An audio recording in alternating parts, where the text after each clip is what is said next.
Bismillahirrahmanirrahim. Assalamualaikum warahmatullahi wabarakatuh. Alhamdulillahirabbil alamin. Wassalatu wassalamu ala asyrafil anbiya'i wal mursalin wa ala alihi wa ashabihi ajma'in. Bersyukur kita kepada Allah, kita hadir di sini. Mungkin saja bahagian dari memaknai syukur kepada Allah, dan Allah menteri wa qalilun min ibadiyah syakura, sangat-sangat sedikit dari hamba min ibadiyah, dari hamba-hamba syakura yang tahu bersyukur. Jadi mungkin kehadiran kita ini bahagian dari bersyukur dan masuk orang yang sedikit yang disebut oleh Allah, sangat-sangat sedikit hamba yang bersyukur. Mudah-mudahan kita masuk ke situ. Salawat salam kepada Rasulullah SAW telah mendorong, memberi semangat kepada kita bagaimana mengagung-agungkan kehadiran bulan Ramadan, sehingga beliau mengucapkan man farikha min kulli Ramadan, siapa saja yang farikha senang, merasa gembira bidukuli Ramadan, dengan kehadiran Ramadan, dan sadar jannah, dia dijamin masuk surga. Jadi senang saja dengan datang Ramadan ini sudah dijamin oleh Allah. Belum lagi kita melakukan aktivitas-aktivitas yang dianjurkan bulan Ramadan. Kita bersyukur kepada Allah dan salawat kepada Rasulullah yang telah mendorong kita. Penghormatan kami kepada Pak Pimpinan Rektor Usia Bapak ini Warren juga sudah hadir membuka kegiatan Ramadan, dan juga Pak Imam kita, Pak MKM kita, Pak Profesor Ustadz sudah mempercayakan kami, kita beri semangat tausiah kepada mahasiswa-mahasiswi kita. Kemudian juga jemaah sekalian, jadi bapak-bapak, ibu-ibu, anak-anak kami yang alhamdulillah hadir. Jadi kalau Pak Arfian tadi mengatakan ya terbatas yang hadir, tapi tidak perlu semangat kita surut, dan kita yakin itu mereka menemani kita. Ya begini, supaya kita tahu menghargai masjid. Jadi satu masjid hati-hati, musalla di sektor barat belum masjid. Jadi masjid kalau pun nanti satu ketika berubah fungsi, maksudnya tidak lagi masjid, dipindah ke masjid besar seperti ini, masjid itu tetap hari ini berubah musala, tetapi maksud tetap apabila dia sudah pernah jadi masjid, sudah pernah salat berjamaah hari Jumat, diberi nama masjid. Apabila pernah dilaksanakan atau pernah dilaksanakan salat Jumat, itu sudah sah dan sudah diresmikan malaikat Nur, dan terus-menerus malaikat ada di situ. Jadi tidak boleh sembarangan melakukan kegiatan di musala itu, karena malaikat ada terus. Apalagi yang seperti ini, kita yakin ada malaikat bersama kita. Apalagi Allah katakan lewat kursi juga, lewat lidah Rasulullah, apabila ada jamaah ilmu, itu malaikat bukan hanya dari rumah diberi perlindungan, tetapi dikirim malaikat terus duduknya beristighfar kepada jamaah ilmu itu. Ya seperti kita ya. Jadi kita tidak tengok kiri kanan, tidak ada semangat, tidak ada. Kita yakin semua ini sudah ternilai. Dan ini di awal sekali kita sampaikan. Kemudian kalau disebut tarhib ini ada kaitan langsung dengan marhaban ya Ramadan. Jadi belum lagi mulai, mungkin 3 hari lagi datang bulan Ramadan, sudah ada WA itu marhaban ya Ramadan. Maksud marhaban ya selamat datang. Jadi ini dari marhaban, karena marhaban itu rahibah. Jadi dia marhaban. Jadi siapa yang menggunakan kata-kata ini, jadi ini penyambutan, bahasanya penyambutan Ramadan. Ini menyambut Ramadan. Jadi yang disebut itu adalah sesuatu yang luar biasa. Yang biasa-biasa mungkin tidak disambut, kecuali disambut pintu. Tapi kalau datang bulan Ramadan, ini dianggap ada yang menyebut ini tamu agung. Kita sambut tamu agung. Ada juga menyebutkan ini sebagai hadiah bonus luar biasa daripada Allah kepada umat Nabi Muhammad. Juga boleh mendapat bonus bersyukur. Nanti macam nama dengan datang Ramadan ini. Tapi yang paling penting, yang paling penting saja. Jadi yang paling penting, malaikat mungkin hari-hari bersama kita. Ada malaikat pagi bergantian shift pada saat pagi subuh. Itu pergantian malaikat pada diri kita. Jadi direkam oleh malaikat, dia datang besok pagi, dia tukar. Besok pagi datang yang baru.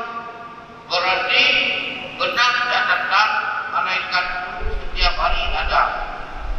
Jadi juga di kantor hari ini ada laporan kerja harian LKH. Kemudian juga ada kegiatan mingguan. Itu catatan lain hari Jumat. Mungkin juga saya tak tahu bagaimana bulanan. Mungkin ada. Tetapi tahunan kemarin nisfu Sya'ban itu tahunan. Bergantian buku. Bukan ganti malaikat, bergantian buku. Jadi buku tahun lalu ditutup nisfu Sya'ban. Jadi makanya nisfu Sya'ban juga diberi kelebihan-kelebihan alamnya. Sehingga orang tahu kelebihannya, diambil kelebihan itu. Jadi minimalnya itu buku dengan kebajikan, dengan ibadah. Siangnya puasa, malamnya ada ibadah. Maksimalnya membuka buku baru. Dibuka buku baru di Sya'ban itu, tertulis yang baru yang bagus. Buka buku tahun ini yang bagus, tutup buku tahun ke depan nanti yang bagus. Juga buka buku subuh, kita di mana-mana dicatat. Kita berada di masjid, itu dicatat di daftar pertama. Jadi kemudian juga besok ditutup buku dengan yang bagus. Jadi mereka bukan hanya beri laporan harian, melapor. Ya Allah, saya sudah melaksanakan mulai subuh, kemarin subuh subuh ini saya melapor. Kemarin saya minta izin sama Allah mau kontrol anak-anak yang menjadi tugas saya. Jadi saya turun kemarin yang bersangkutan di masjid subuh. Jadi saya tinggal yang bersangkutan si A-nya atau si B-nya. Saya tinggal di masjid juga. Coba bayangkan yang Tuhan. Kita mungkin bahasa biasa saja. Jadi itu hari-hari mereka dan begitu juga. Ini ada yang bersama kita. Tidak turun semua.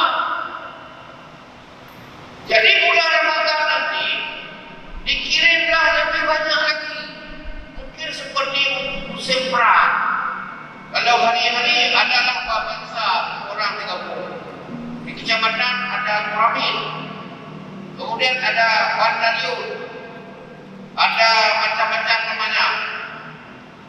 Jadi pada saat peperangan dikirim lebih banyak.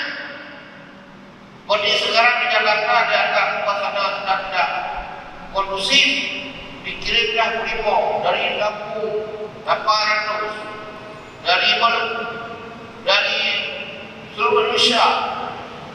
Itu dikirim dalam bentuk ramai.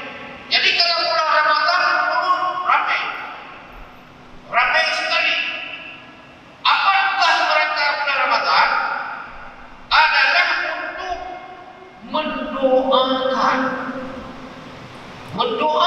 kepada orang yang beribadah bulan Ramadan. Mendoakan kita di samping berdoa sendiri ada malaikat mendoakan. Tetapi pada malam Lailatul Qadar itu turun semua. Turun semua, tidak ada yang tersisa di langit. Jenderal-jenderalnya turun semua di arah sana kosong. Turun semua untuk menyaksikan dan juga berdoa pada orang yang berpuasa Ramadan. Kejadian ini persis seperti pada saat Arafah. Arafah bukan kosong. Langit kosong, semua jenderal-jenderal, semua pangkat perwira mereka semua turun untuk berdoa, membaca doa, beristighfar kepada kita yang datang ke Arafah dan menyaksikan juga pada bulan Ramadan untuk menyaksikan sama. Kenapa disaksikan? Karena Allah mau tunjuk kepada malaikat, Allah mau tunjuk kepada jin, Allah mau tunjukkan kepada iblis dan menunjukkan kepada dunia bahwa manusia itu ada yang beribadah sebulan, malamnya dia beribadah, bersedekah dan sebagainya. Karena dulu malaikat protes Tuhan.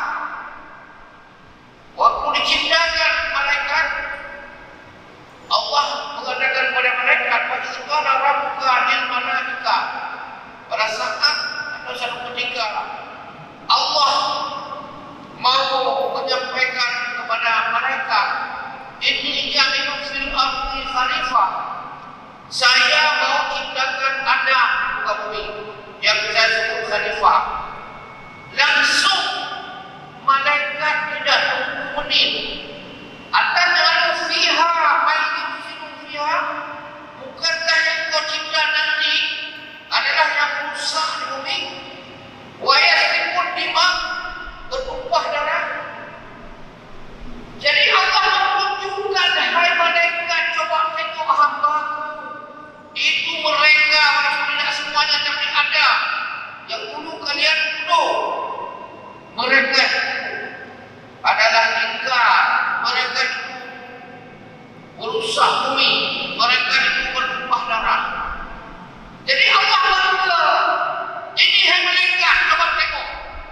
Juga waktu di Arafah, lihat mereka meninggalkan kampung dalam panas, dalam semuanya. Mereka beribadah kepada Allah seperti saya perintahkan. kelebihan yang paling nomor satu, paling penting bulan Ramadan. Yang kedua apa? Yang kedua diberi bonus. Jadi kita kalau mau beri zakat, sedekah, itu diutamakan bulan Ramadan. Dia berlipat ganda. Gandanya itu minimal kali 10 sampai beratus-ratus, malah beribu-ribu kali. Kalau kita sumbang hari ini 20.000 ya 20.000. Tapi kalau hari Ramadan 20.000 kita kasih menjadi, boleh jadi 200.000, boleh jadi 2 juta, boleh jadi lipat ganda 20 juta atau 2 miliar. Ini yang paling didambakan oleh semuanya dalam sedekah. Demikian juga ibadah dilipat gandakan, luar biasa sekali. Kemudian yang paling luar biasa lagi, pada bulan puasa, kalau hari-hari biasa tidur kita tidur, tapi bulan puasa tidur kita naimatus subuhi, naimatus sahib. Sahib itu orang berpuasa, naimatus sahib ibadah. Tidur tidak mengucapkan bismillah. Kalau kita tidur dengan mengucapkan bismillah, dengan mengingat Allah, itu ibadah hari-hari. Tapi di bulan Ramadan tidak ada usaha tertidur. Tertidur itu masuk ibadah. Kalau ada ibadah sunat, nilainya sama dengan wajib, tinggi sekali diberi nilai. Jadi begini, ini menyangkut bonus-bonus diberi oleh Allah. Diberi bonus. Pertama menyangkut tempat di Masjid Madinah. Hadis Nabi menyebutkan, salat di masjidmu sama dengan 100 kali di masjid yang lainnya. Kemudian kecuali di masjidmu, salat di masjidmu 100 kali daripada masjid lain. Kecuali di Masjid Haram. Di Masjid Haram 1000 kali. Ini tempat. Ini salat di masjid itu beda-beda. Jadi kalau salat sekali, 1 rakaat kita salat di Masjid Haram sama dengan 1000 rakaat. Sekali kita sebut astagfirullah sama dengan 1000 kali. Sekali kita sebut astagfirullah, subhanallah, sallallahu alaihi wasallam kali saja 1000. Tapi kalau kita ucap 1000 kali 1000, 1000 kali 1000. Jadi itu ukuran gampang sekali. Maka orang mau umrah menghabiskan biaya umrah hari ini sama dengan biaya perjalanan haji. Haji itu 45 hari, bayarnya 36 juta. Hari ini orang murah, saya lihat tarifnya itu tarif normal 30 jutaan. Kecuali memang Nusa Lampung, dari sini naik layar menuju ke Medan, dari Medan naik layar transit di Malaysia, naik air Asia, itu luntang gantung namanya. Dikejar sana, dikejar sini, dan lebih barang sana, lebih barang sini. Yang seperti itu murah 25 juta. Di sana nikah sudah di mana? Tidak jelas. Tapi yang jelasnya 30 jutaan. Jadi mereka itu kenapa orang mau cari kelebihan tadi itu puluhan juta baginya. Kemudian satu lagi tempat di Arafah, tempat mustajabah, tempat disahkan jadi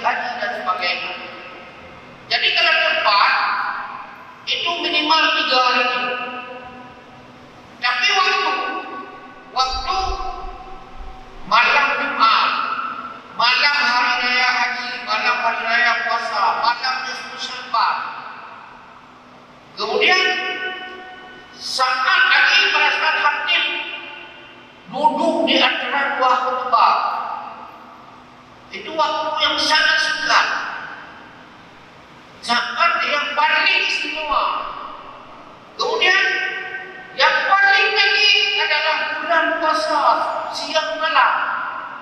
Bulan puasa tidak ada urusan pagi, siang, malam, semua sama. Kemudian bulan Ramadan itu ada saat lagi yang disebut Lailatul Qadar, dan tiap tahun ada. Tidak ada bohongan dia. Tiap tahun dihadirkan oleh Allah saat Lailatul Qadar ini. Tapi Lailatul Qadar ada orang menyebut saat. Tapi dalam penjelasan Lailatul itu malamnya. Kemudian dipres lagi malamnya itu di penghujung Ramadan. Dipres lagi malam-malam ganjil. Tak usahlah kita hitung itu. Kita 20 Ramadan jangan kita lepas lagi. Pasti ketemu. Tidak mesti ketemunya ada yang aneh-aneh. Tak perlu itu. Yakin ada malam itu, yakin Allah sudah memberikan, sudah selesai urusan kita. Saya tahun lalu ceramah Ramadan di Masjid Lamri kena kita 25 Ramadan. Saya merasa tidak enak. Saya pikir mereka itu sudah melecehkan saya.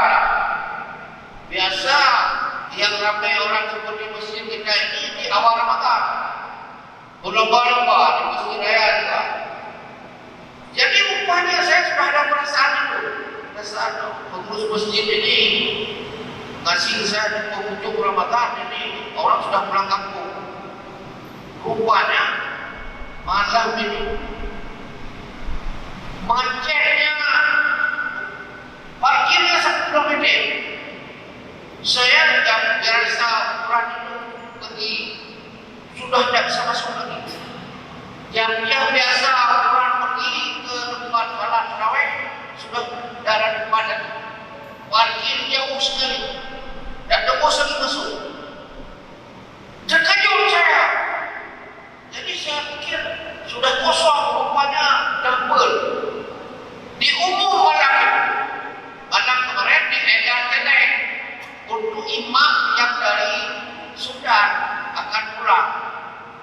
Jadi diumumlah uangnya 50-an juta. Sudah 50 juta, 500 juta, 500 juta. Cek yang beredar itu 500 juta. Luar biasa. Jadi disebutkan uang itu dari dolar Amerika berjuta-juta, dengan ringgit Malaysia berjuta-juta, dengan dolar Singapura berjuta-juta, dengan dolar Brunei berjuta-juta. Berarti satu malam sebelumnya, karena diumum minta sumbangan untuk imam mau pulang, itu cuma bayangkan 500 juta. Jamaah malam kemarin. Kemudian berarti ada uang ringgit Malaysia, ada uang Brunei, ada uang rial lagi. Saya bukan mau cerita ini, mau cerita di ujung Ramadan dalam Masjid Lamrin itu. Dari dunia lain datang ke sini untuk beribadah. Dari luar negeri datang, dari Jakarta datang. Full. Hampir tidak ada tempat lagi. Penuh di atas, penuh di bawah. Saya terkejut. Awalnya saya sudah curiga. Saya kok dikasih di 25 atau 24 gitu. Jadi itu bagi orang tahu. Coba bayangkan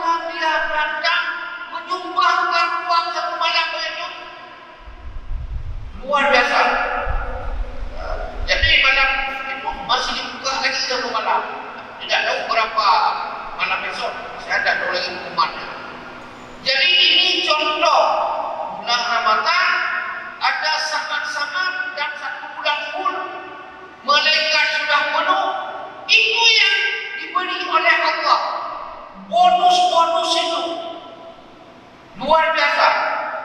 Jadi ini yang beberapa tadi, yang ketiga atau kedua. Karena panjang ini lupa yang kedua berapa. Tidak apa-apa, mungkin itu sudah sampaikan. Kemudian bulan Ramadan juga. Ini yang luar biasa lagi. Ini kaitan dengan kehidupan kita.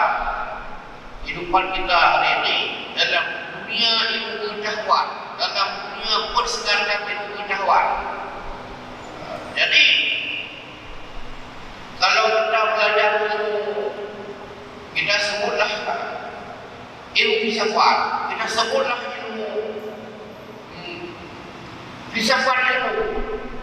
Filsafat ilmu itu bertingkat-tingkat ukuran ilmu kita. Pertama ilmu indrawi, mata. Ini berdasarkan lihat mata ini benar, kebenarannya ada. Ini telinga, dia ada hak. Itu serendah-rendah itu berdasarkan panca indera kita. Berikutnya nalar, otak kita menemukan ilmu juga. Berikutnya pengalaman, maka ditulis orang kita baca pengalaman-pengalaman. Berikutnya tingkatannya lab, masuk lab, laboratorium hasil lab itu, hasil uji coba itu adalah juga ilmu pengetahuan. Bertingkat-tingkat terus. Jadi nanti semua itu disebut fisika. Yang bisa diukur, bisa ditimbang nanti ada berdasarkan ditimbang ukur berapa luas. Kemudian berikutnya berdasarkan ini ilmu pengetahuan nilai tertinggi filsafat. Filsafat. Jadi kemudian satu lagi nanti nilai yang paling tinggi agama. Ilmu itu garis miring filsafat. Dia memprediksi kehidupan nanti ke depan, masa depan orientir. Di dunia ini bisa memetakan. Ilmu juga filsafat bisa memetakan ke depannya bagaimana kehidupan kita ke depan. Seperti dulu sudah diprediksi hari ini memprediksi lagi ke depan berdasarkan data-data empiris dan sebagainya yang ada hari ini. Agama apa perannya? Agama juga memprediksi ke depan. Lebih agama memprediksi kehidupan duniawi karena agama mengandung ilmu agama dan mengandung ilmu duniawi. Contoh yang abstrak, masa setelah tidak ada lagi, masa orang sudah meninggal, dan ini tidak bisa diprediksi dengan ilmu pengetahuan. Ilmu pengetahuan dia hanya terbatas masa kehidupan manusia dan konkret, dia bisa buat matematiknya. Tetapi ilmu agama yang berkaitan dengan pengetahuan bisa konkret plus yang abstrak. Ini yang kemarin disebut oleh ibu kita di Jakarta. Apa katanya? Ada ideologi tertentu yang bisa memprediksi dengan masif kehidupan satu alam yang tidak tentu di mana, seolah dia sebut notabene tokoh tersebut, ulama tersebut belum pernah berpengalaman ke sana. Maksudnya ulama yang cerita tentang masa depan hari kiamat, memang kita belum hari kiamat. Bagaimana kita memungkinkan hari kiamat hari ini? Dia mengundang-undang notabene-nya. Itu sudah bukan lagi Islam. Itu pelecehan pada Islam. Ini boleh disebut dia siapapun dia. Serang sekali dia menyebutkan, memprediksi masa depan yang abstrak. Agama ini dia bahagiannya. Jadi kemudian kita baca lagi filsafat ini. Itu hasil penelitian orang yang paling dikati. Banyak hal yang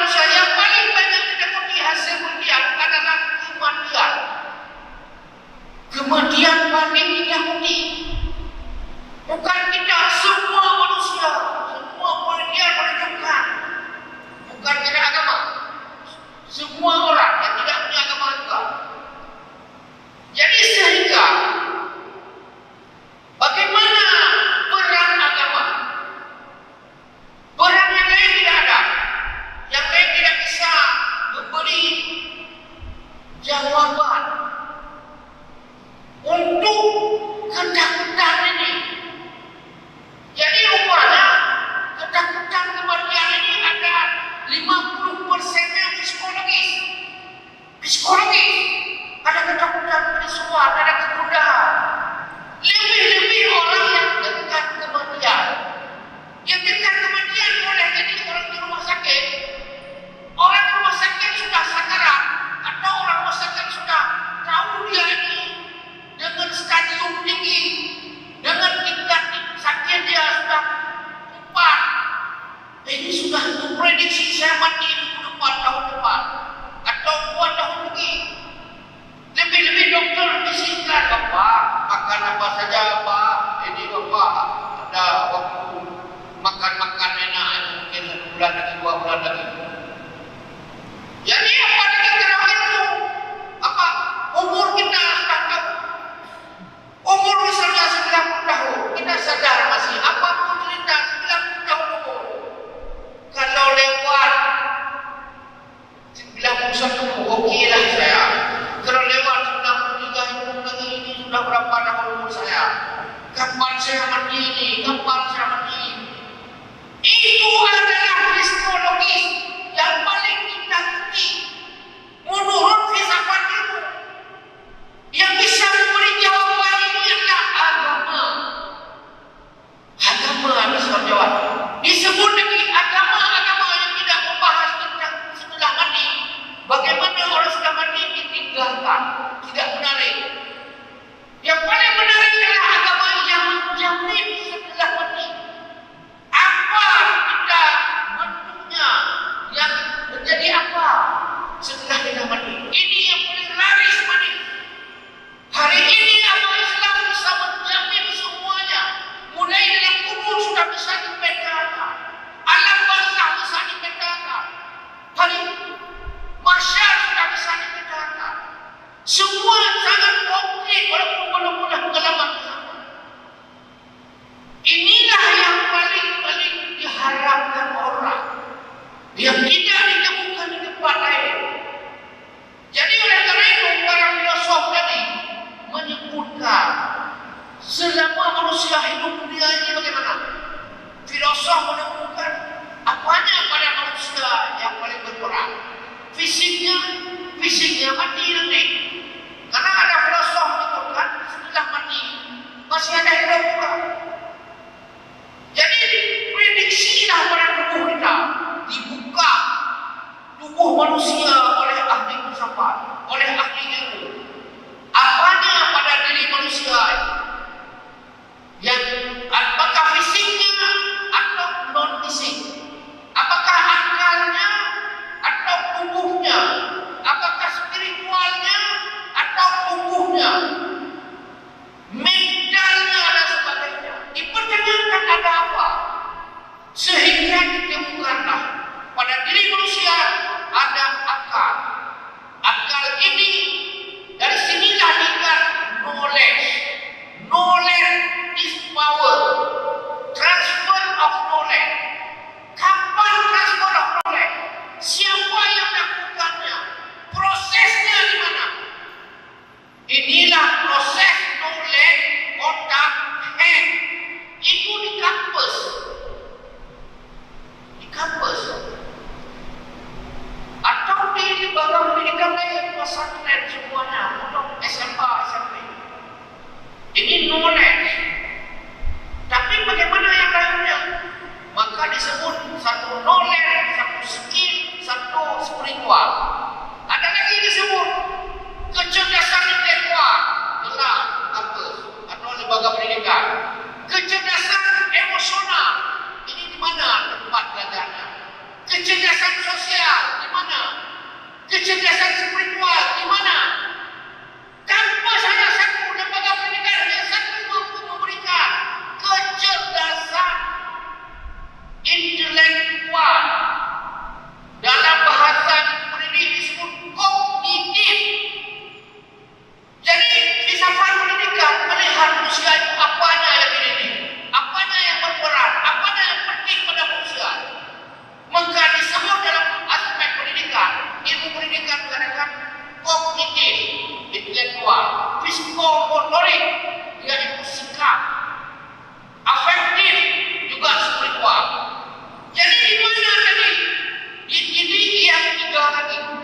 Satu di kampus, intelektual, terukur, terstruktur, ternilai, tersertifikat, teraplikasi, semuanya ada. Tapi bagaimana mengukur dan memproses kecerdasan sosial? Bagaimana mengukur kecerdasan emosional? Bagaimana mengukur kecerdasan spiritual? Jadi oleh karena itu ramalkanlah 3 tadi. Sudah sampai di sini. Ramalkan yang paling penting 3 tadi. Kecerdasan emosional di sini ditempa, di sini diproses. Kecerdasan sosial di mana? Di sini diramalkan. Kecerdasan spiritual di mana? Diramalkan. 3 dapat diramalkan. Maka pernah saya lihat misal-misal universitas ramalkan. Kalau universitas universitas siapalah, hanya kecerdasan intelektual, transfer of knowledge, transfer ilmu, alih ilmu. Tetapi 3 lagi di mana? Datang ramalkan. Ini namanya universitas ramalkan. Bisa memberi 3 lagi tadi yang tidak bisa diberi di kampus. Bapak Ibu sekalian, saudara-saudari yang berbahagia. Terakhir saya dengar kemarin, saya sudah lihat 12-13 lalu video yang direkam ngomong Anies Baswedan. Anies Baswedan bercerita tentang yang paling penting dalam kehidupan ini, tentang karakter. Saya mungkin sudah pernah sampaikan, rupanya karakter itu kecil sekali wawasannya, mudah sekali dipahaminya. Jadi bagaimana mengaplikasikan? Kira-kira begini karakter itu. Saya pernah membandingkan orang Jepang, ada nama Bushido. Kalau kita buka Google dan dekat Bushido, B-U-S-H-I-S-H-I-D-O-D.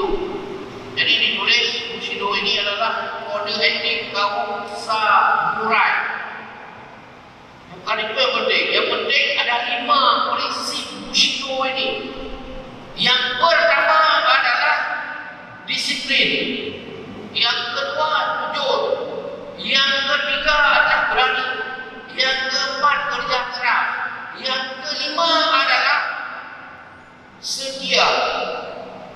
Dengan 5 karakter ini, Jepang hari ini sudah mencontoh semua. Kode etik yang dilakukan oleh orang samurai sudah diikuti oleh Jepang. Sudah punya. Jadi karakter ini tadi yang 5, tapi 2 ada sebut dulu. 2, nanti ada cerita 2. Apa 2? Kemudian hari ini juga boleh dekat Google, dekat Thomas, nama boleh langsung Thomas J. Stanley, atau tekan lain 10 faktor orang sukses, atau 100 faktor orang sukses. Tekan di Google keluar. Yang temukan ini 100 atau 10 adalah Thomas ini. Dia hasil membuat penelitian yang sangat akurat, yang sangat gitu. Dia meneliti 733 milioner atau orang kaya di dunia. 733 orang kaya di dunia. Ada yang menemukan hanya di Amerika. 733 orang. Faktor-faktor orang kaya, faktor-faktor orang sukses itu. Dia sebut 10 yang pertama. Ada ditulis 10 pertama. Nomor 1 jujur. Nomor 2 disiplin. Ini yang saya sebut 2. Nanti saya kaitkan dengan Anies Baswedan. Jadi orang Jepang nomor 1 disiplin, nomor 2 jujur. Orang Amerika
menghargai jaringan.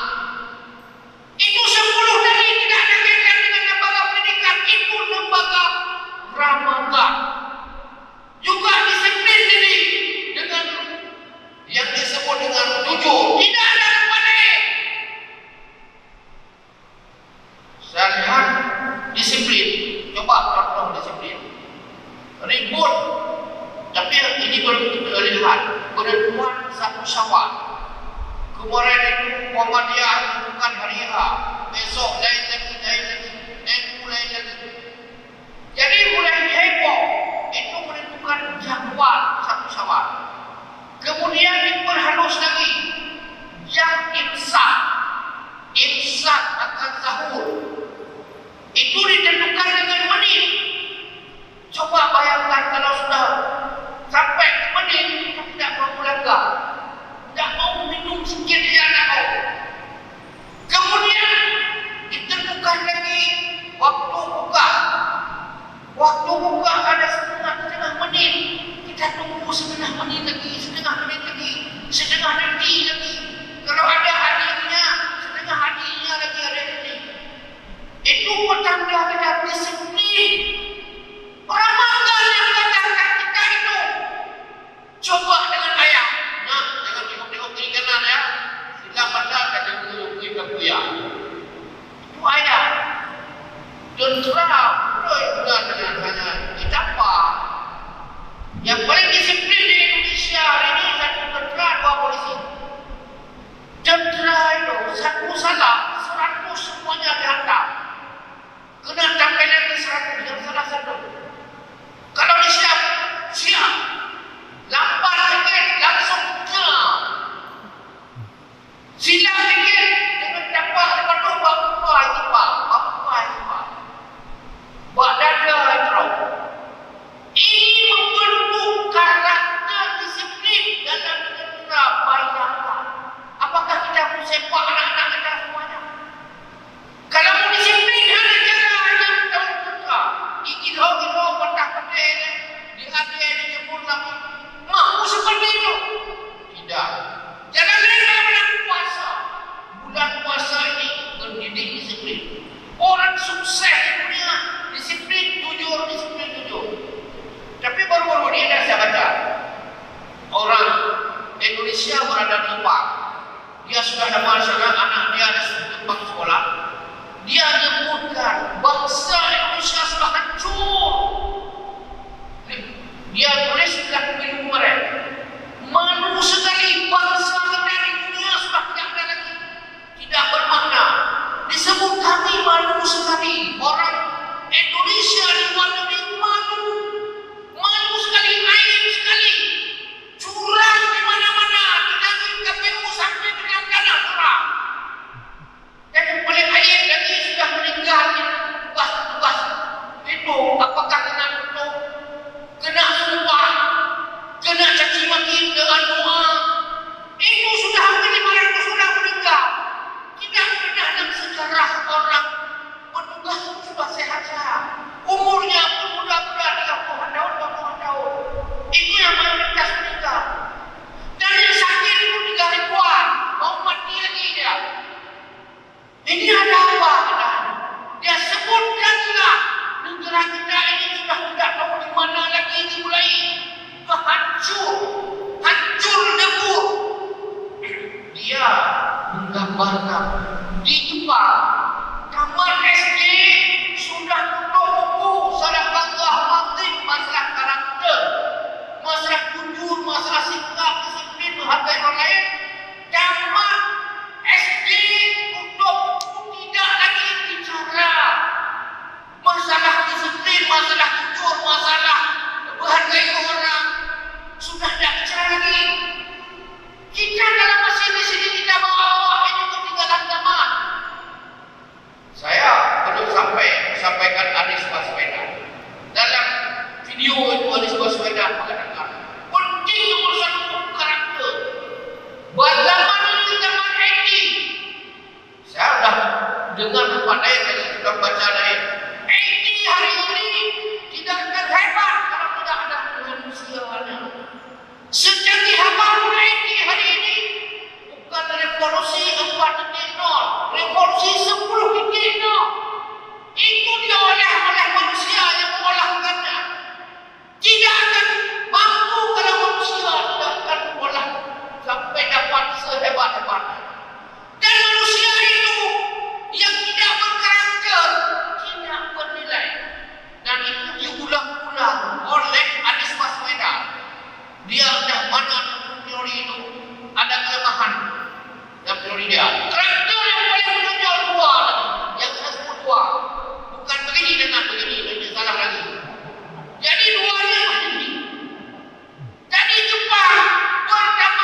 hasil penelitian mereka itu.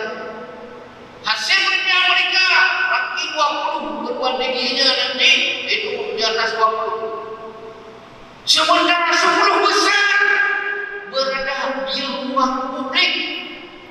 Di mana ruang publik? Di ruang Ramadan. Ini yang paling penting. Ini yang tidak punya lagi sekarang. Jadi oleh karena itu kembali lagi, oleh karena nomor 3 yang penting tadi adalah ini perubahan karakter. Inilah kesempatan Ramadan. Boleh bersahaja seperti adanya ini kegiatan Ramadan. Boleh dia dengan sendirinya. Tapi yang paling bagus diproses dengan serius untuk merubah watak dan karakter. Kita dulu bangga ada istilah revolusi mental dalam sebuah khutbah Jumat di Masjid Raya. Saya termasuk bangga dengan revolusi mental. Revolusi mental masa SBY disebut dengan pendidikan karakter. Juga tadi Menteri Karakter itu termasuklah Anies Baswedan. Jadi dia merubah dari pendidikan karakter rubah lain karena takut dicuri punya yang bernama Ibu Nuh, Pak Nuh pendidikan karakter. Begitu datang Anies Baswedan dia rubah, disuruh rubah dengan revolusi mental oleh Jokowi. Sebelumnya P4 pendidikan moral Pancasila masa Soeharto. Mungkin masa Soekarno juga ada. Berarti persoalan moral sudah ada dari zaman ke zaman. Tinggal berubah namanya saja. Jadi oleh karena itu, kembali lagi bahwa isi dari revolusi mental, saya pernah sekali mendapat bayaran untuk menjadi narasumber diskusi di RPS tentang revolusi mental. Bahan sudah dikasih. Rupanya bukan saya saja, ada Pak Fakhril Nurdin, ada berapa 5 orang atau 7 orang. Bahan ini dikasih ke saya, suruh buat makalah. Teman lain saya tidak tahu apa isi teman lain. Saya satu paket itu, ini judulnya, bahannya yang berdasarkan ini. Jadi saya buatlah dengan serius. Itu muatannya adalah akhlakul karimah dan kekebalan ajaran agama. Jadi waktu diskusi nanti, Pak Farul itu hampir sama dengan saya, judulnya lain tapi bahannya akhlak juga. Yang lain beberapa orang lain lagi hampir sama. Apa saja kesimpulan? Revolusi mental isinya adalah akhlakul karimah. Apa itu? Itulah misi Nabi Muhammad sallallahu alaihi wasallam. Innama bu'ithtu liutammima makarimal akhlak. Setelah dilihat isinya adalah ajaran Islam, ajaran Nabi Muhammad oleh orang-orang di sekitar istana.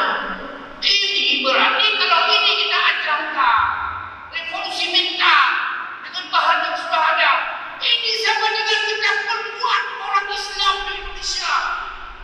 Sama dengan kita mengokohkan tokoh-tokoh Islam nanti. Sama dengan kita membentuk kader-kader pendidikan Islam. Itu reporta mereka itu. Maka disebek sana, disebek di sini, dipindahkan dari relnya. Maka terakhir ini hilang. Tidak disebut lagi mana revolusi mental. Dalam khutbah itu saya bilang, revolusi mental cek kosong Jokowi saya bilang. Tak ada lagi ujungnya. Kenapa? Isinya ajaran Islam. Tujuan pendidikan nasional boleh dekat Google juga. Undang-undang pendidikan ketemu dengan tujuan pendidikan nasional. Tujuan pendidikan nasional nomor satu adalah menciptakan manusia yang bertakwa kepada Allah Subhanahu wa taala. Yang nomor 2, berakhlakul karimah. Kapan itu dicapai?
Sa KTP